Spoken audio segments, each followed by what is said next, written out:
Hi everyone, I'm Annisa. It's time for humanity to grow up and take responsibility for climate change. That was Boris Johnson's message to the United Nations General Assembly as he gave his speech with just 40 days to go now until the UK houses a summit on climate change. The Prime Minister called on leaders to sign up for big reductions in their carbon emissions.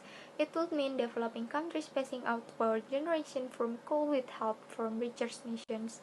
Our correspondent Citra has more for us from New York City.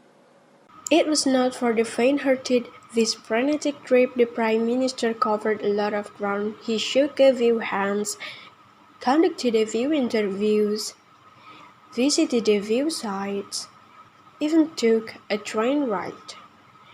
Final stop back to the United Nations, where he used his address to press for stronger commitments to end global warming with a struck warning of the enduring consequences We will if see countries didn't desertification, step up.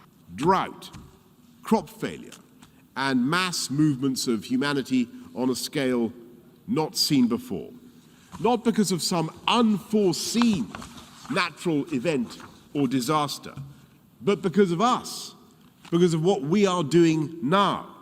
And our grandchildren will know that we are the culprits. The Prime Minister, just to focus solely on the subject of climate change, used this global stage to make the strongest speech he could ahead of the climate conference coming up soon in Glasgow, which he said would be a critical turning point for humanity.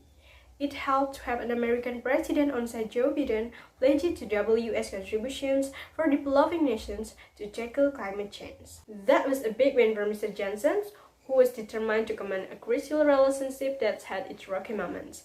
He wasn't able to turn the promise of a new trade deal into his suitcase, but it was still a largely successful trip that showcased the two leaders working together on side priorities, and nowhere it's that more evident than when it comes to the climate crisis.